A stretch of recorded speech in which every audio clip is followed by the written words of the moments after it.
Guidance పేరెంట్స్కి ఇస్తారు, at the same time students కూడా ఇస్తూ ఉంటారు. సో ఇప్పటిదాకా మీరు చూసిన వాటిలో most difficult or typical condition scenario ఏముంది? 3 months బ్యాక్ ఒక పాప 18 years వాళ్ళ ఫాదర్ అప్రోచ్ అయ్యారు. ఇలాగా మా పాప ఇది వరకు బాగా చదివేది, ఇప్పుడు సరిగ్గా చదవలేకపోతుంది.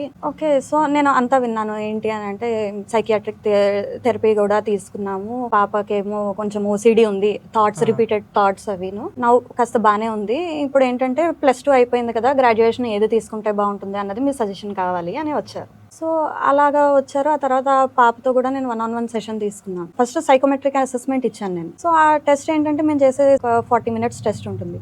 దాంట్లో అన్ని టాపిక్స్ కవర్ అవుతాయి. లైక్ ఎలాగంటే పర్సనాలిటీ కానీ, ఇంట్రెస్ట్ కానీ, వాళ్ళ కెరియర్ మోటివేషన్స్, లెర్నింగ్ టెక్నిక్స్ అవి వాళ్ళు ఏది ప్రిఫర్ చేస్తారు, ఏ లెర్నింగ్ మెథడ్ని వాళ్ళు బాగా ఇంప్లిమెంట్ చేయగలుగుతారు, కెరియర్ మోటివేషన్స్ ఏంటి.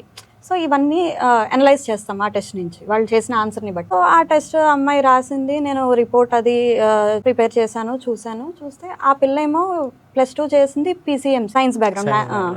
నాకు ఆ టెస్ట్ లో చూసిందంటే ఆ అమ్మాయి కామర్స్ సైడ్ బాగా ఇంట్రెస్ట్ ఉంది. అందులో అడిగా, అదేంటి నువ్వు మ్యాథ్స్ బ్యాక్గ్రౌండ్ కదా, నాకు ఇందులో కామర్స్ సైడ్ ఇంట్రెస్ట్ ఉన్నట్టు ఉంది అని. నాకు కామర్సే ఇంట్రెస్ట్, ఎప్పుడో 10th క్లాస్ నేను ICSE చదివాను, మా టీచర్స్ అందరూ ICSE చదివి నువ్వు కామర్స్ సైడ్ వెళ్ళడం ఏంటి, మ్యాథ్స్ తీసుకు, నువ్వు ఇంజనీర్ అయితే బాగుంటుంది అని టీచర్స్, పక్కన ఉన్న అంకుల్స్ ఆంటీస్ వాళ్ళు మా నాన్నకి చెప్పారు. సో మా నాన్న ఇందులో జాయిన్ చేశారు అని అంది. మరి ఎందుకు నీకు ఈ మధ్యన OCD అది వచ్చింది, మీ నాన్నగారు నువ్వు మార్క్స్ తక్కువ వస్తున్నాయని అనుకుంటున్నారు అని మామూలుగా అడిగారు. నాకు ఇంట్రెస్ట్ లేనిది నేను ఎలా చదవలేకపోతున్నాను, నాన్న గురించి చదువుదామన్నా నా వల్ల అవ్వట్లేదు, అలానే నేను చెప్పలేకపోయాను అని పాప ఆ పిల్ల 1.5 year అనుభవించింది.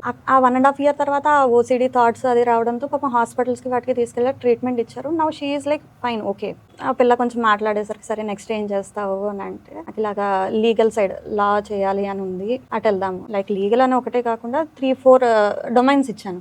ఇవైతే నీకు బెస్ట్ ఉంటాయి అంటే, మేడం మీరు ఇచ్చిన దాంట్లో టాప్ 3 నావి ఎప్పటి నుంచో ఉన్నవి తెలుసా మీకు అని అంది. And she is happy now. ఇప్పుడు తన అలాగే గ్రాడ్యుయేషన్ కూడా తనకు నచ్చిన స్ట్రీమ్ సెలెక్ట్ చేసుకుంది. ఎండ్ ఆఫ్ ద డే ప్రశాంతంగా పడుకుంటుంది ఆ పిల్ల.